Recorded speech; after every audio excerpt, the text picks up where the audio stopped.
1932, a wounded Sammy barely makes it to the church and opens the door.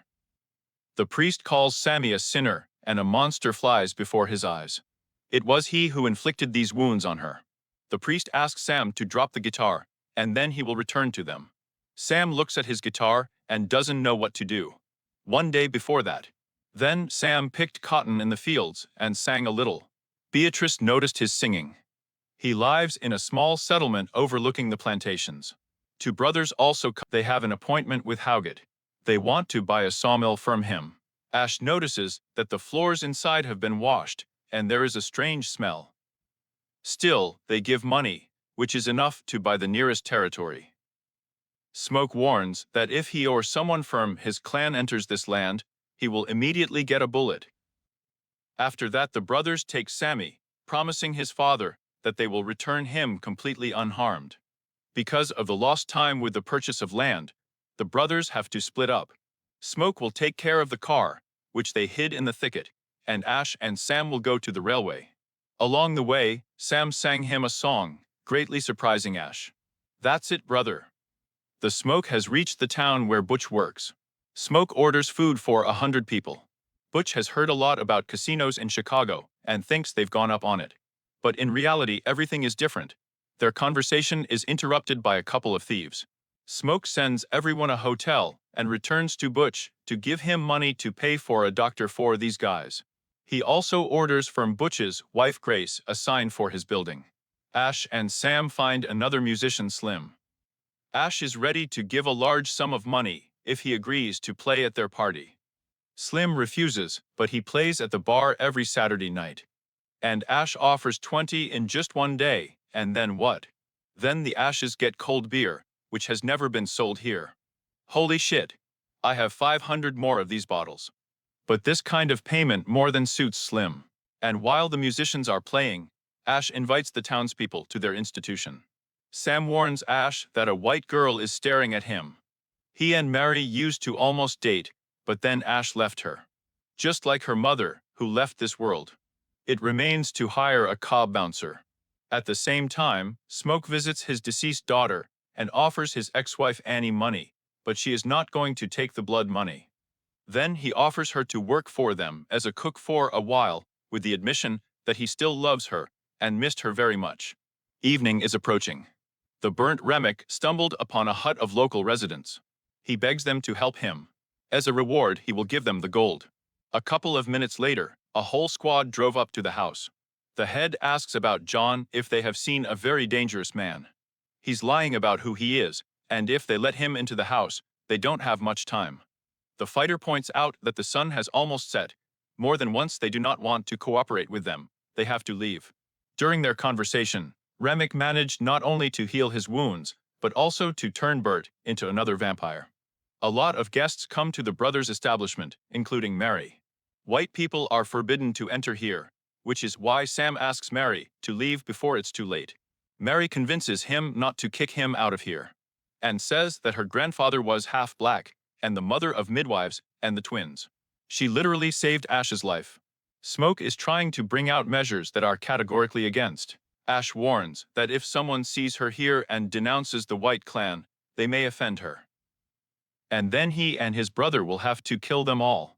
Ash loves her and would like her to be safe, but that's not possible with him. That's why he avoids her. The fun couldn't last forever. Sam's gift attracted the attention of the vampires. Cobb sees strangers and asks to call the brothers, and while they are not there, Remick tries to get permission to enter their bar. They get Cobb clearly and not. And then the brothers come into play. Remick instantly realized that it was Sam's voice they had heard while walking here. He also points to Mary. Since she's white too, why not let them into the house? Even sings, showing that they are also musicians. The Smok asks them to leave anyway. We'll go slowly, in case you change your mind. Ash doesn't like that the locals pay with plantation currency. So they go into negative territory. The mayor's office offers to catch up with the whites. They definitely should have dollars. The three of them didn't go anywhere. They just sat down next to the bar. Remick swears that they are very decent people, and they have a lot of money, but unusual coins of pure gold. She can keep them, even though she doesn't need them. Gold is not able to heal the pain in the soul. The Remick very sorry that they had not met before. He could have saved her mother. And he can still save her. Mary doesn't need saving. This makes Remick laugh, and they all need salvation. Mary went back to the bar, but it was too late. After a couple of minutes, Mary came near the building and asks Cobb permission to come in. He doesn't quite understand why she's saying this, because she's already been here. Unsuspecting ear allows you to log in. And in general, he got stuck, and he also went to the toilet. Mary tries in every way to persuade Ash to go to a secluded place. The ashes were lead, and it became a disaster. The smoke enters the room and discharges both magazines from what it sees. But it didn't kill her at all. She promises to kill them all, and then runs away. Smoke tries to help his brother, but he quickly dies. Slim announces to the crowd that they are closing, they need to go home. Butch went to start the car, while the Cobb approaches the house, who ask permission to enter the house. Annie noticed the strange behavior and orders not to let him in. Why is he asking if he's never done that before? And he doesn't call him a dead man. Cobb tries to laugh it off, but Smoke doesn't believe anyone. Who comes from outside? Then the Cobb asks for payment for the work. The Smoke extends its hand outside the building, when suddenly the Cobb grabs him. But the Smoke has time to shoot, and she helps to run back into the house and closing the door.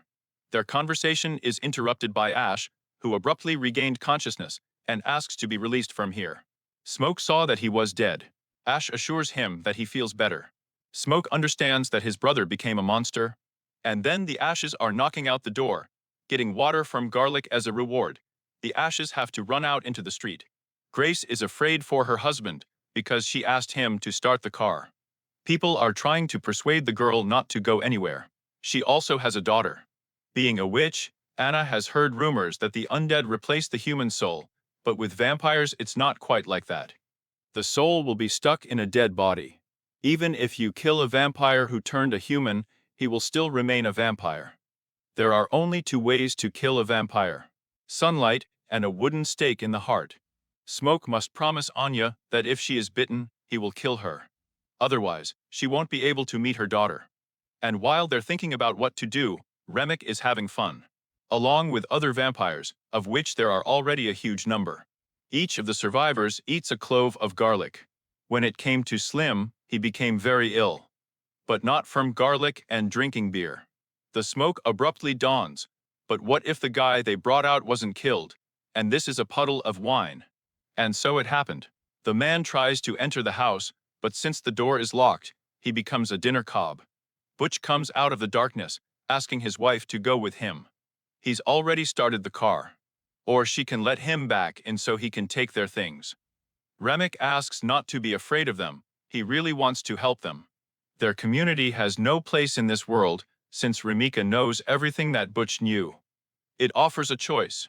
She let him in, or he'll go after her daughter. And Sammy, he needs because of his gift that will help to see the relatives. He also has new offers. If Sammy goes outside, no one will be in danger. Moreover, he says that the man who sold them the land, planning to kill them tomorrow morning. He learned this from his nephew. Has a lot of them to come to this racist and teach wits. While they were talking, the other guy turned into a vampire. A little later, all the vampires clung to the building. Distraught Grace lets them in. Remick immediately took advantage of this. Grace throws a Molotov cocktail, but it reflects it. A massacre begins, in which Grace eliminates her husband. Many people also die, including Anna, by the hand of ashes. The Smoke has to fulfill its promise. The battle moves to the second floor. The Smoke takes on her brother and asks Sammy to run. He jumps out of the window, but Remick quickly catches up with him. Sammy starts to pray, but it doesn't scare Remick at all. He even prays with him. Smoke defeats Ash and prepares to deliver the final blow. Sammy hits a remix of his guitar. Pain is transmitted to the other vampires, but it didn't kill him. But a blow to the heart is quite different. And since the vampires didn't have a watch, they didn't notice that dawn was beginning to finally kill all the monsters. Remika engulfs a fiery tornado and burns without a trace. When everything has calmed down, the Smok sends Sammy to church, and he remains waiting for the racists. They thought they would open the hunt, not even suspecting that they would be the victim. The Smok kills every bandit, but here he gets seriously injured, which is why the Smok reunites with his family. Dad is nearby. 1992, Sammy became a famous musician. After another concert, he decided to stay at the bar. The guard is talking about a couple who are willing to give $200 for admission. Sammy doesn't mind being let in, not realizing that it's Ashes with Mary. He recalls that a vampire remains, even after the murder of their converter. It turns out that the brother took a promise from the Ashes that he would not harm Sam and give a quiet life, which will end soon. Because Sammy is already old, but he can save it and play eternal concerts. Sammy refuses and still plays the song he played in the car for them. Ash thanks him and gives him the money. When he was about to leave, Sam says that he constantly wakes up from a nightmare. Even so, their last day was the best moment of his life. Ash totally agrees. That was the last time he saw his brother and the sun.